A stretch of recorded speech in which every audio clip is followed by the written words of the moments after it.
अस्सलामु अलैकुम वरहमतुल्लाहि वबरकातुहू। नाज़रीन, आऊज़ु बिल्लाहि मिनश शैतानिर रजीम, बिस्मिल्लाहिर रहमानिर रहीम। आप देख रहे हैं voice of Toronto TV. Programme है सेहत और हम, season 5, your city your voice.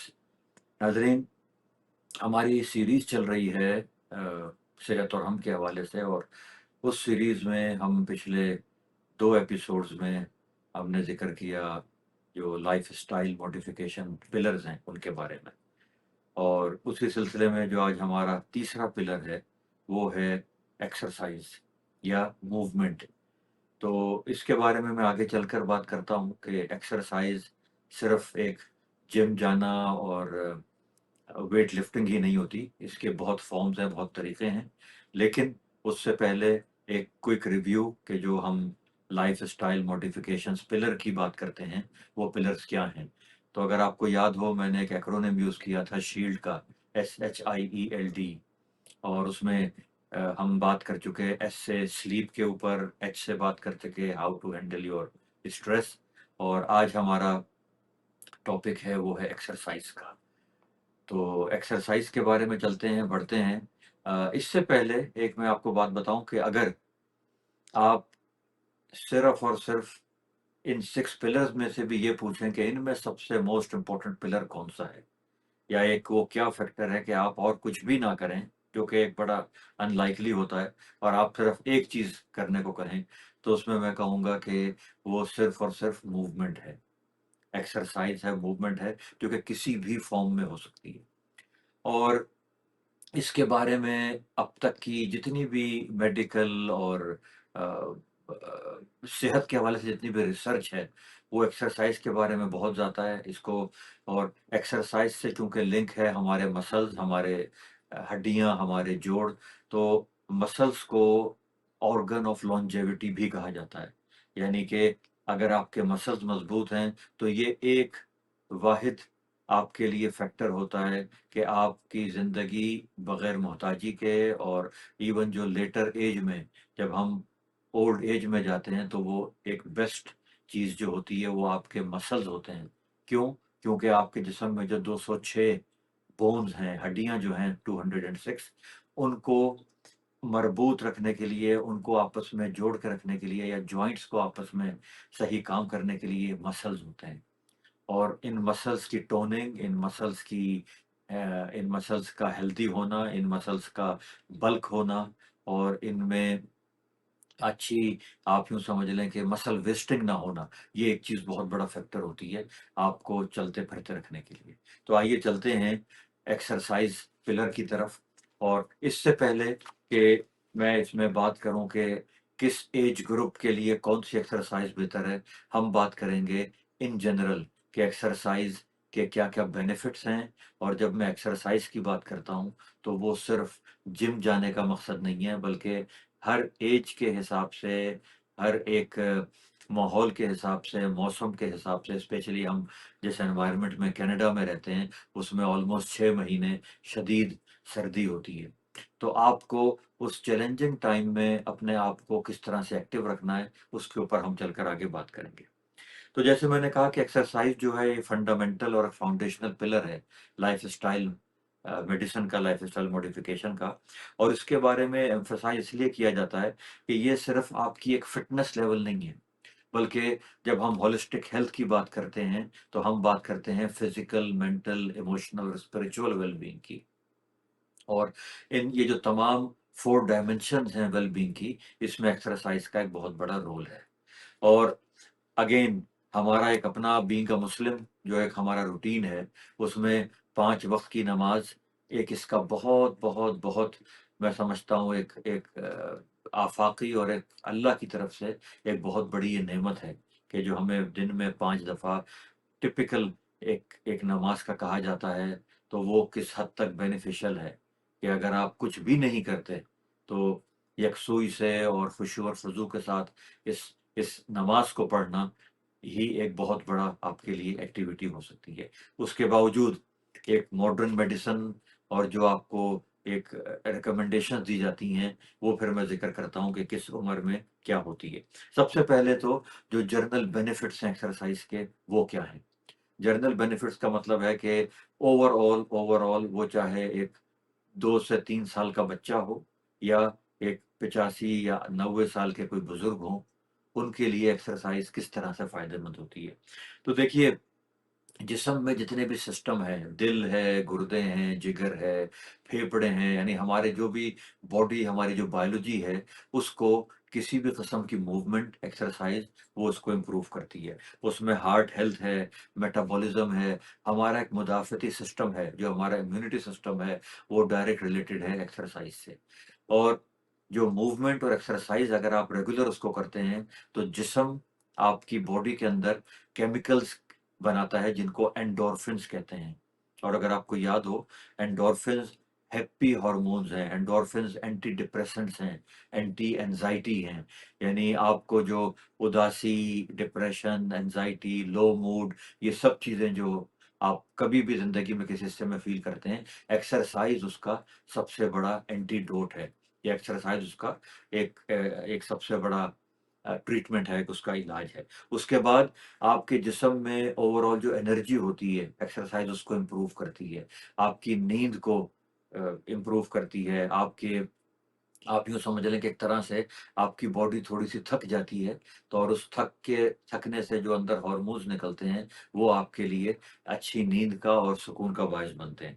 उसके बाद जितनी भी क्रोनिक डिज़ीज़ेज़ हैं, जैसे डायबिटीज़ है, हाइपरटेंशन है, वेट गेन है, मोटापा किसी भी सूरत में, उसमें रेगुलर एक्सरसाइज़ या रेगुलर मूवमेंट बहुत हेल्प करती है।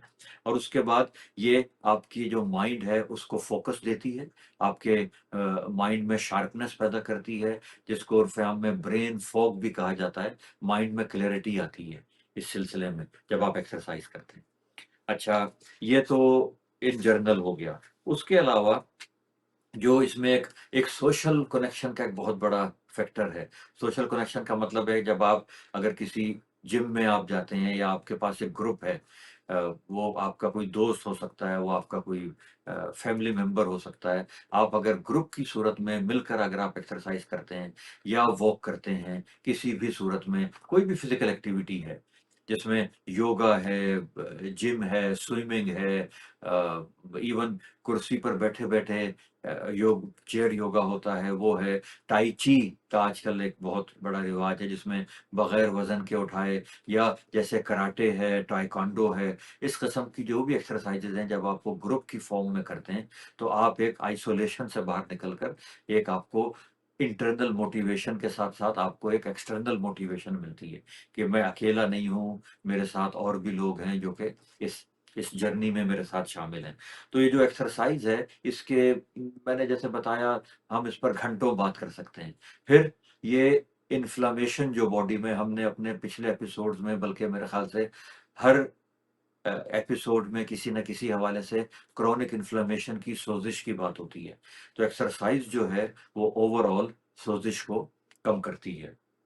उसके बाद अ ये जो ब्रेन हेल्थ है, इसके बारे में बहुत, बहुत, बहुत ज़्यादा, अगर आप इस जो लोग रेगुलर एक्सरसाइज़ करते हैं, उनको पता है कि अगर वो दिन के किसी भी हिस्से में, प्रेफ़रेबली अपना दिन स्टार्ट होने के या सुबह के टाइम पे अगर वो एक्सरसाइज़ करते हैं, तो उनको सारे दिन की क्लैरिटी मिलती है, उनको सारे दिन में एक फ़ोकस मिलता है, अपने जो रोज़मर्रा के टास्क्स हैं, जिसमें वो कुछ भी काम हो सकता है, कोई तख़लीक़ी काम हो सकता है, कोई ऑफ़िस का कोई भी असाइनमेंट्स होती हैं आपकी, आपको इवन हमें जब अपने मरीज़ देखने होते हैं, हमें किसी भी सूरत में कोई भी हमें काम करना है, तो वो हमें मेंटल क्लैरिटी देती है। तो इसके बेशुमार फ़ायदे हैं, और इसमें जो सबसे अहम तरीन चीज़ है, वो ये है कि स्मॉलेस्ट इवन एक्सरसाइज़ या smallest movement is better than doing nothing. और जब मैं बात करता हूँ डूइंग नथिंग, तो इसमें जो एक ओवरऑल हमारा सेडेंटरी लाइफ़स्टाइल है, आपने उसको चैलेंज करना है।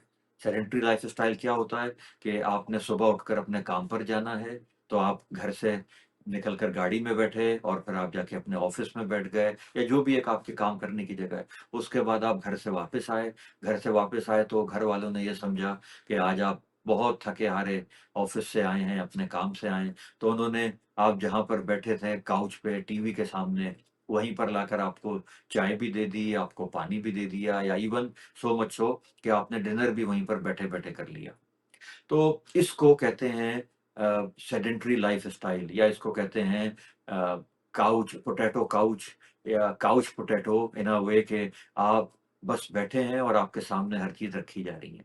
तो एक जो चीज़ मैं ख़ास तौर पे कहूँगा, हमारी जो साउथ एशियन कम्युनिटी है, मैं क्योंकि बुज़ुर्गों से, सीनियर सिटीज़न से इस मामले में काफ़ी डील करता हूँ डे टू डे बेसिस पे, तो उसमें ये है कि हम लोग out of courtesy, out of love, हम अपने बुज़ुर्गों को ये कहते हैं कि आप बस बैठे रहिए और हम ही आपके सामने लाकर पानी रखेंगे, चाय रखेंगे, या कोई जो भी खिदमत है हम वो करेंगे। तो इस चीज़ को रियलाइज़ करें कि ये चीज़ उनके लिए खिदमत के बजाय एक हैंडीकैप बनने का खुदा ना खास्ता एक तरीका होता है, या ये उसकी राह को हमवार करता है कि आप उनको इजाज़त नहीं देते कि वो अपना काम खुद करें। तो जिन घरों में बुज़ुर्ग हैं, जो हमारे जॉइंट फैमिली सिस्टम्स हैं, जो कि अक्सर होते हैं साउथ एशियन कम्युनिटी में, तो उसमें आप इस चीज़ को एनकरेज करें बुज़ुर्गों के लिए कि वो अपना काम खुद उठकर करें। और फिर जब बुज़ुर्गों की बात आती है, तो उसमें मैं ख़ास तौर पे हमारे जो अगेन जो हमारा एक साउथ एशियन कल्चर है, जिसको हमारे यहाँ जो मेल्स हैं, जो हमारे यहाँ मर्द हज़रात हैं, वो इस चीज़ को उनके लिए अजीब समझा जाता है कि वो किचन में जाएँ या वो उठकर अपना कोई काम करें, या वो हाथ बटाएँ अपने अपने बीवी के साथ, अपने बच्चों के साथ, या किसी भी सूरत में। तो इस माइंडसेट से बाहर निकलें कि हमारी इज़्ज़त में या हमारे वक़ार में या हमारे स्टेटस में कोई इससे कमी आ जाएगी, कोई फ़र्क आ जाएगा। बीइंग अ मैन, अगेन मैंने इस चीज़ की बात की कि वेस्टर्न सोसाइटी में हम यहाँ पर देखते हैं कि इधर हर बंदा, आपने डिनर किया, सब लोगों ने, पूरी फैमिली उठकर अपनी-अपनी प्लेट उठाती है। पूरी फैमिली के जो अफ़राद हैं, वो चाहे ग्रैंड-पेरेंट्स हों, पेरेंट्स हों, बच्चे हों, समझदार बच्चे हों, वो अपनी-अपनी प्लेटें खुद रखते हैं। फिर जाकर वो उनको अगर धोते नहीं हैं तो कम से कम डिशवॉशर में रख देते हैं। तो ये छोटी-छोटी चीज़ें हैं जो कि हमें अपने एक जो साउथ एशियन कल्चर है, इससे निकल कर हमें इन चीज़ों के हमें इनको इम्प्रूव करना है कि हमारे कल्चर में क्या ऐसी चीज़ें हैं जो कि हमें सेडेंटरी लाइफ़स्टाइल की तरफ माइल करती हैं या धकेलती हैं। तो ये तो एक हो गया कल्चरल पर्सपेक्टिव। अब आ जाएँ कि ऐज वाइज़ हम इसको किस तरह से डिवाइड करते हैं।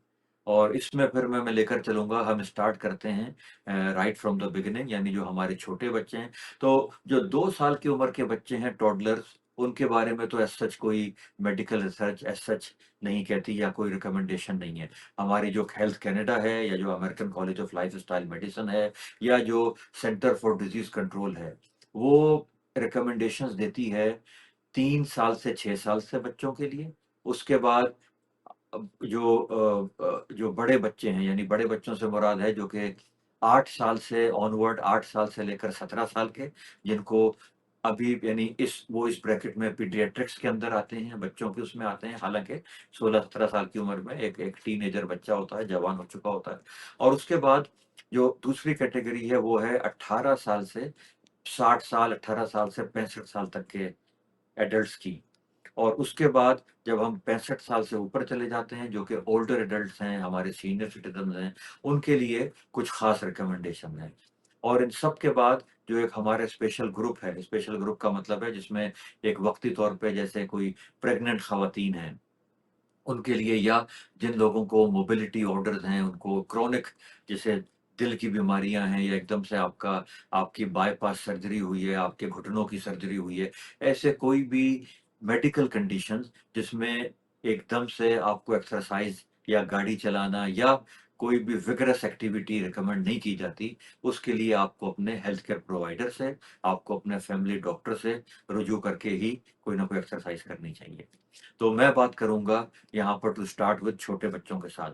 तो जो हमारे स्कूल के बच्चे हैं, प्री स्कूल के या एलिमेंट्री स्कूल के, जैसे मैंने कहा कि 3 साल से लेकर और फिर 17 साल के तक के बच्चे, उनके लिए रिकमेंडेशन ये है कि कम से कम, बल्कि हम बात करते हैं 3 से 7 साल तक के बच्चों की। उनके लिए रिकमेंडेशन है कि दिन में कम से कम 3 घंटे की एक्टिविटी हो, 24 घंटे में 3 घंटे की एक्टिविटी हो। और ज़ाहिर है ये बच्चे क्योंकि जिम नहीं जाते, तो इनके लिए उछलना, कूदना और इनके लिए जो एक रेगुलर भागने-दौड़ने की एक्सरसाइज़ होती है, जिसमें बच्चे भागें, उनका जो है वो साँस फूले, वो चीज़ बहुत होती है। तो इसमें ये जो ग्रुप है 3 से 5 साल का, उनके लिए 3 घंटे 24 घंटे में एक्टिविटी होनी चाहिए। और वो क्या एक्टिविटी है, जैसे मैंने कहा, हर किस्म का खेलना-कूदना, उनको गैजेट से, ये जो टीवी है, मोबाइल फ़ोन्स हैं, उनको उसमें 1 या 2 घंटे से ज़्यादा मत बैठने दें। और आजकल तो मौसम भी बहुत अच्छा है, पार्क्स माशाल्लाह से आबाद हैं। और अगर जब शदीद सर्दियों का मौसम होता है तो कनाडा में हमारे पास इंडोर एक्टिविटीज़ बहुत होती हैं। तो आपने बस ये याद रखना है कि 3 से 6 साल के बच्चे, उनके लिए 24 घंटे में 3 घंटे की फ़िज़िकल एक्टिविटी बहुत ज़रूरी है। हमारे जो स्कूल्स हैं कनाडा में, अल्हम्दुलिल्लाह, वो इन चीज़ों को बहुत ज़्यादा इस मामले में ख़्याल रखते हैं। जो फ़िज़िकल एक्टिविटी का जो एक पार्ट है, उसमें ख़ास ख़्याल रखा जाता है कि बच्चे इंडोर या outdoor as per the weather conditions वो अपने आप को एक्टिव रखें। और फिर उसमें ज़ाहिर है, जब बच्चे भागें-दौड़ेंगे तो उनको नींद भी अच्छी आएगी, उनकी जो भूख है वो उनको अच्छे तरीके से लगेगी। उसके साथ जब वो अच्छी डाइट लेंगे, प्रोटीन लेंगे, तो उसमें उनकी जो नशो-नुमा है, जो उनकी ग्रोथ है, वो बहुत अच्छी होगी। तो ये हो गया 3 से 6 या 3 से 7 साल के बच्चे। अब अगला ग्रुप है 7 साल से 17 साल तक के यूथ का। और ये जो बच्चे हैं 7 से 17 साल तक के, इनके लिए जो रिकमेंडेड है बाय हेल्थ कनाडा और बाय जो भी इंटरनेशनल, इवन डब्ल्यूएचओ भी इसको रिकमेंड करती है, वो है कम से कम 60 मिनट्स, यानी 1 घंटे की exercise, moderate to vigorous physical activity. उसमें क्या शामिल है अगेन, उसमें भागना, दौड़ना, रनिंग, जंपिंग, रोपिंग, स्विमिंग, आप जो भी कुछ आपके ज़हन में आता है, लेकिन कम से कम 1 घंटे की अनइंटरप्टेड फिजिकल एक्टिविटी हो। कौन से बच्चों के लिए या यूथ के लिए, जो कि 7 से 17 साल तक के हैं। ये इनके लिए, और ऐसी एज के बच्चों को, क्योंकि उनकी नशो-नुमा हो रही होती है, उनका कद बढ़ रहा होता है, उनके मसल्स अभी डेवलप हो रहे होते हैं, या उनके जॉइंट्स, आप यूँ समझ लें, उनकी ये जो फिज़िकल, जो उनकी जो फिज़ियोलॉजी है वो अभी चेंज हो रही होती है। तो ऐसे बच्चों के लिए जिम जाना या हेवी वेट लिफ्टिंग करना वो रिकमेंडेड नहीं होता। तो इस चीज़ का बहुत ख़्याल रखना है। 3 से 6 साल के बच्चों का हो गया, 7 से 17 साल तक के जो यूथ हैं हमारे, उनके बारे में बात हो गई। और इन सब में जो एक एनकरेजमेंट है वो ये है कि इन लोगों को आउटडोर में जितना भी हो सकता है उतना फिज़िकल एक्टिविटी करवाई जाए। इनको स्क्रीन से, इनको एक ही सिटिंग में मूवीज़ देखने से, और मूवीज़ के दौरान वो जो मंचिंग होती है, जो खाना-पीना होता है, वो चाहे ड्रिंक्स की सूरत में हो, स्नैक्स की सूरत में हो, पॉपकॉर्न की सूरत में हो, उससे इनको अवॉइड भी किया जाए। और ब्रेक्स लेकर बीच में, माइंडफुल जो ब्रेक्स होती हैं कि बीच में उठकर एक्टिविटी की जाए, वो शामिल। अब हम आ जाते हैं जो हमारे एडल्ट्स हैं। एडल्ट्स यानी जो एक सबसे बड़ा एज ग्रुप है, वो है 18 साल से 65 तक की एज के ग्रुप का। अच्छा, उसके लिए रिकमेंडेशंस जो हैं, वो बड़ी स्पेसिफिक हैं, उन पे सबसे ज़्यादा रिसर्च भी हो चुकी है। और वो रिकमेंडेशंस हैं कि आप कम से कम 150 मिनट्स टू 300 मिनट्स, मैं फिर रिपीट करता हूँ, कि 150 मिनट से लेकर 300 मिनट्स तक जो हमारे 18 से 65 साल तक के एडल्ट्स हैं, वो अपनी एक्टिविटी रखें। 1 हफ्ते की ये बात हो रही है, ये 1 दिन की बात नहीं हो रही। इसको अगर आप 24 घंटे के हिसाब से देखते हैं, तो 24 घंटे के हिसाब से ये बनते हैं मिनिमम 20 से 25 मिनट, या आइडियली 45 मिनट्स की 24 घंटे में एक्टिविटी। और उस एक्टिविटी में अब क्या है, हम उसके ऊपर बात करेंगे मेरे ख़्याल से एक ब्रेक के बाद। अगर इस वक़्त ब्रेक का टाइम हो गया तो फिर हम ब्रेक पर चलते हैं, और ब्रेक से वापस आकर हम बात करेंगे जो हमारे एडल्ट्स हैं उनके लिए, और जो ओल्डर एडल्ट्स हैं उनके लिए स्पेशल रिकमेंडेशंस क्या हैं। तो मिलते हैं एक ब्रेक के बाद।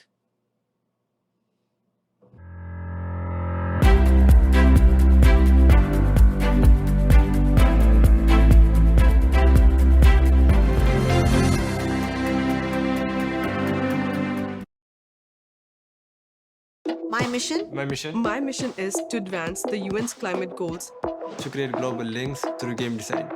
To use technology as a universal language.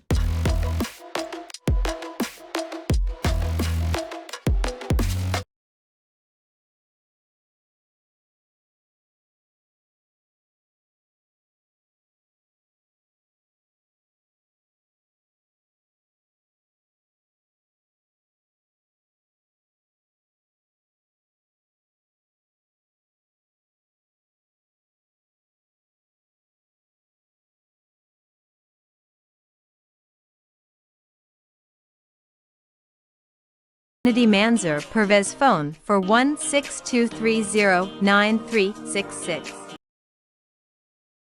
Muslim Welfare Canada has made a concerted effort to lead the fight against child labor, poverty, and illiteracy in third world countries through the generous support of our donors. Both girls and boys receive free, good quality education. Help educate a needy child for just $1 a day or $30 per month. Donate generously. Call 1-866-754-3111 or visit mwcanada.org.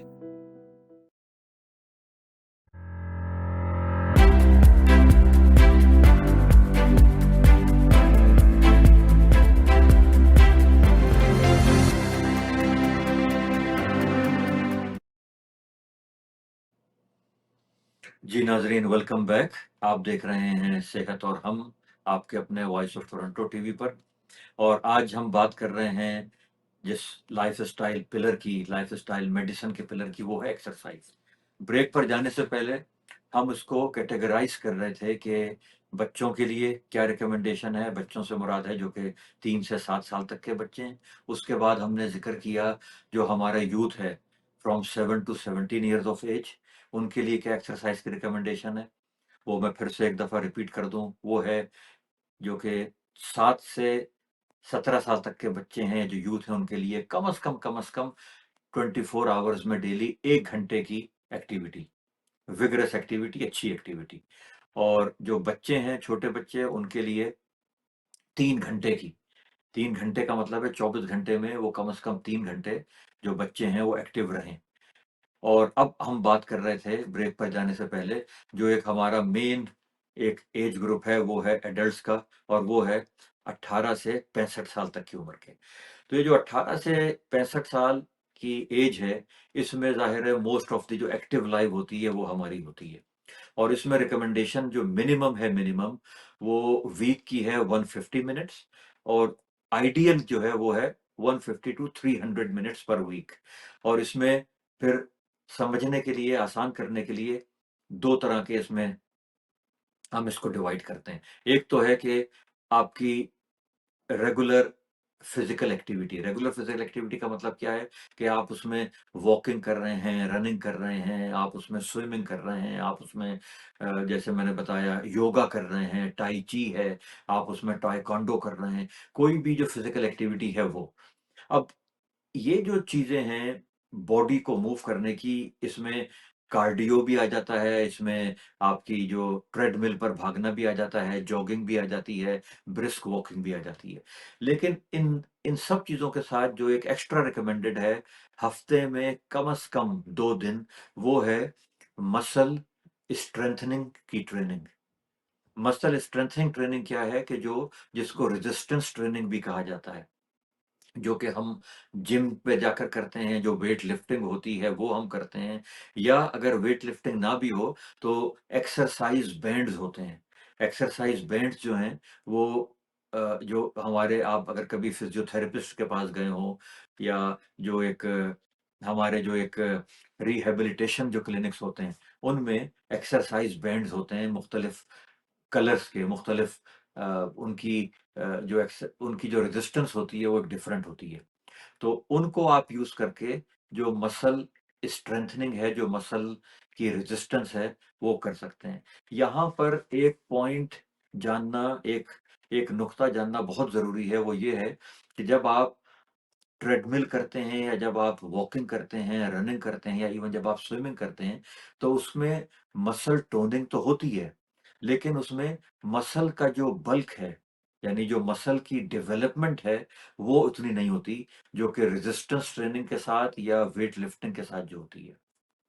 और muscles को पेरियोडिकली relief देना, muscles को rest देना, इसीलिए रोज़ाना gym जाना भी recommended नहीं है। जिम के लिए नॉर्मली नॉर्मली हफ्ते में 3 दिन लोग जो रेगुलरली जाते हैं, वो इस चीज़ को समझते हैं। मैं बिल्कुल इसको एक आम फ़हम, एक पब्लिक मैसेज के तौर पे समझाने की कोशिश कर रहा हूँ कि जो लोग हफ्ते में 7 दिन कोई भी जिम नहीं जाता और ना उसको जिम जाना चाहिए। अनलेस ये कि आप कोई बहुत बड़े एथलीट हैं, आपने किसी ओलंपिक के सिलसिले में आपने कोई अपनी एक्सरसाइज़ करनी है। हम बात कर रहे हैं एक जनरल पब्लिक की, अवामुन नास की, कि उनके लिए हफ्ते में 2 से 3 दिन जिम जाना। फॉर एग्ज़ाम्पल एक मैं मिसाल देता हूँ कि एक दिन आपने जिम जाके अपर बॉडी की, अपर बॉडी का मतलब है कि आपके जो हैंड्स हैं, आपके जो शोल्डर्स हैं, जो चेस्ट है, ये सब। उसके बाद एक दिन आपने जाके अपना जो लोअर बॉडी है उसको किया, जिसमें थाइज़ हैं, लेग्स हैं, या जो आपकी नीज़ हैं, उनकी जो एक्सरसाइज़ेज़ होती हैं वो। और उसके बाद तीसरे दिन फिर आप उसको मिक्स करते हैं, जैसे एब्डोमेन हो गया, जिसमें आपके क्रंचेस हो गए, आपके जो बैक एक्सरसाइज़ेज़ हैं वो हो गए। तो इस हवाले से आपने डेली की बेस पर डेढ़ 100 मिनट से लेकर 300 मिनट तो किया, जो कि मैंने आपको रफ़ली बताया कि 20 से 40 मिनट बनते हैं डेली, एक रेगुलर एक्टिविटी के। लेकिन जो आपने मसल ट्रेनिंग करनी है, जो स्ट्रेंथनिंग करनी है, वो आपने हफ्ते में 2 से 3 दिन करनी है, और उसके लिए रेजिस्टेंस एक्सरसाइज जो है वो। उसका फ़ायदा क्या होता है? जैसे मैंने अर्ज़ किया था कि muscle is the organ of longevity. आपके मसल का जितना बल्क होगा, आपके मसल्स की जितनी स्ट्रेंथ होगी, उतना ही, यानी आपकी इंसुलिन रेज़िस्टेंस उतनी ही कम होगी। आपकी जो जिस्म में कैलोरीज़ हैं, आपका जो बेसल मेटाबॉलिक रेट है, यानी कि कैलोरीज़ को बर्न करने का वो मैकेनिज़्म, वो उतना ही अच्छा होगा। और आपके जॉइंट्स, आपकी जो स्ट्रेंथनिंग है, आपकी जो एक एक फिज़िकल एंड्योरेंस है, वो उतनी ही बेहतर होगी। तो ये फ़ायदा है मसल्स ट्रेनिंग का, या एक एक एक रेगुलर एक्सरसाइज़ जो आप जिम जाके करते हैं उसका, along with every day 150 to 300 minutes running, walking. अच्छा, अब इसमें आपको क्रिएटिव होना पड़ेगा, और अगर आप क्रिएटिव नहीं हैं तो आप किसी से मशवरा लें, आप किसी कोच से बात करें, आप अपने इवन जो आपके जब आप जिम में जाते हैं तो वहाँ पर कोचेज़ होते हैं, इंस्ट्रक्टर्स होते हैं। क्रिएटिव होने का मतलब ये है कि अगर आपको कोई चीज़ अच्छी नहीं लग रही, हर बंदे के लिए, हर इंसान के लिए जिम जाना एक्साइटिंग नहीं होता। तो आपको, जैसे मैंने कहा, सिर्फ़ अगर कुछ भी आपको नहीं मिल रहा घर में, तो जो एक पानी की जो 2 बॉटल्स होती हैं, या जो भी हल्के-फुल्के थोड़े से वेट्स होते हैं, आप उनके साथ अपने डंबल्स को, एज़ अ डंबल आप उसको यूज़ कर सकते हैं। रेजिस्टेंट एक्सरसाइज़ेज़ में जैसे मैंने कहा कि आप दीवार के साथ लगकर अपने जो चेस्ट क कंप्रेशंस हैं, वो आप कर सकते हैं। चेयर योगा की मैंने ज़िक्र किया कि अगर आप कुछ भी समझ नहीं आ रहा, आप ऑफ़िस में बैठे हैं, आपको 15 से 20 मिनट का एक ब्रेक मिला है, तो आप अपनी उसी सीट के ऊपर आप उठक-बैठक थोड़ी-सी कर लीजिए। 15-20 मिनट की आप जो एक आपको ब्रेक मिलता है, उसमें आप सीढ़ियाँ उतर कर नीचे चले जाएँ। अगर आप किसी हाई फ्लोर पर हैं, तो आप 3-4 फ्लोर, ज़रूरी नहीं है कि आप 10 फ्लोर या 12 फ्लोर की क्लाइंबिंग करें, आपको स्टेयर्स को क्लाइंब करना है। और अगर आप गाड़ी में बैठकर कम्यूट कर कर अपने वर्क प्लेस पे जा रहे हैं, या कहीं पर भी जा रहे हैं, तो आप गाड़ी को 5 से 10 मिनट की वॉक के हिसाब से खड़ा कर दीजिए। तो ये तो हो गया एडल्ट्स का। उसके बाद अब मैं फाइनली आ रहा हूँ जो हमारे सीनियर सिटीज़न्स हैं, जो ओल्डर एडल्ट्स हैं। 65 की उम्र के बाद आपने रेगुलर अपनी वॉकिंग और मूवमेंट तो जारी रखनी है। और उन लोगों के लिए भी जो मसल स्ट्रेंथनिंग ट्रेनिंग है, वो उतनी ही ज़रूरी है जितनी एडल्ट लाइफ़ में थी। मैं फिर इस बात को रिपीट कर रहा हूँ कि एडल्ट सिर्फ़ और सिर्फ़ 65 के बाद नहीं होता। जो सो कॉल्ड हमारे एनवायरनमेंट में, हमारी सोसाइटी में जो रिटायर्ड लोग हैं, जो अपने आप को कहते हैं कि बस अब हमने बहुत कुछ कर लिया, अब हम बैठ गए, ये एक सबसे बड़ा डिक्लाइन होता है। आपको भी 65 प्लस ऐज के बाद मुस्तकिल अपनी एक्टिविटी को जारी रखना है, लेकिन उसमें जो एक एडिशन करनी है, जो कि हमारे डॉक्टर्स, हमारे हेल्थ केयर प्रोवाइडर्स बताते हैं, वो क्या हैं? वो हैं बैलेंसिंग एक्सरसाइज़ेज़। बैलेंसिंग एक्सरसाइज़ेज़ क्या होती हैं? वो एक ख़ास एक्सरसाइज़ेज़ होती हैं, जिसमें आपको खड़े, एक टाँग के ऊपर खड़े होकर 1 मिनट के लिए आँखें बंद करके, या फिर एक पैर को दूसरे पैर के आगे रखकर 10 कदम आपको चलना होता है, या फिर दोनों हाथों को, दोनों बाजुओं को सीधा करके वो खड़ा होना होता है। इनको बैलेंसिंग एक्सरसाइज़ कहते हैं। और ये जो बैलेंसिंग एक्सरसाइज़ेज़ हैं, ये आपको आपके अंदर फ्लेक्सिबिलिटी लाती हैं, ये आपको गिरने से बचाती हैं। और जब गिरने से बचते हैं आप तो ज़ाहिर है ओल्ड एज में गिरना, स्पेशली जो हिप बोन के, हमारे जो कूल्हे की हड्डी है उसके फ्रैक्चर या कोई भी फ्रैक्चर, वो फिर बहुत इसमें लाइफ थ्रेटनिंग साबित होते हैं। तो अपने आप को बैलेंस रखने के लिए ये ख़ास तौर पे बैलेंसिंग एक्सरसाइज़ेज़ हैं।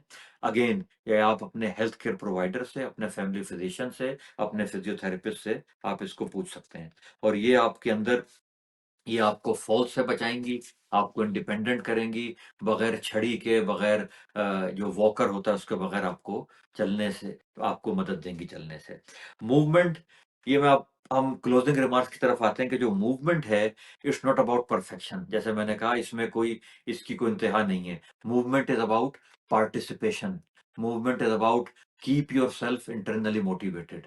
और मूवमेंट, आप ये देख लीजिए कि हमारा जो दिल है, हम इवन पैदाइश से पहले जो हमारा दिल है, वो 6 हफ्ते के बाद एक ऐसा निज़ाम है कि दिल हमारा धड़कना शुरू कर देता है, जो कि आखिरी साँसों तक दिल धड़कता रहता है। तो आप इसको एज़ अ चैलेंज लें, एज़ एन इंटरनल मोटिवेशन लें और इसमें क्रिएटिविटी अपनी पैदा करें कि मुझे किसी भी सूरत में, और जैसे मैंने बताया, कुछ भी अगर आपने आज तक भी नहीं किया, आप जिस एज से भी ताल्लुक़ रखते हैं, तो 5 मिनट, 10 मिनट अपने आप को दें, इस जज़्बे के साथ, इस मोटिवेशन के साथ कि मुझे किसी के भी ऊपर अ, मुझे किसी का मोहताज नहीं होना। अल्लाह ताला हम सबको आखिर वक़्त तक मोहताजी से बचाए, इंसानों की मोहताजी से बचाए, किसी की भी मोहताजी से बचाए। और इस दुआ के साथ कि इस प्रोग्राम, ये आज का जो एपिसोड था, कि आपने इसको समझा होगा, कुछ न कुछ आपने इससे टेक अवेज़ लिए होंगे। अगेन आपके सवालात का इंतज़ार रहेगा। आपको जो भी कुछ फ़ॉलो अप क्वेश्चन्स हैं, हम उसको अपने अगले एपिसोड में डिस्कस करेंगे और अगली दफ़ा हम मिलेंगे एक नेक्स्ट जो लाइफ़स्टाइल पिलर है उसके साथ। और वो जो नेक्स्ट लाइफ़स्टाइल का पिलर है, वो है हमारा पॉज़िटिव सोशल कनेक्शंस। अब मैं आपसे इजाज़त चाहूँगा। अपना बहुत-सा ख़्याल रखिए। मिलते हैं अगले हफ़्ते आपके अपने वॉइस ऑफ़ टोरंटो टीवी पर। अल्लाह हाफ़िज़।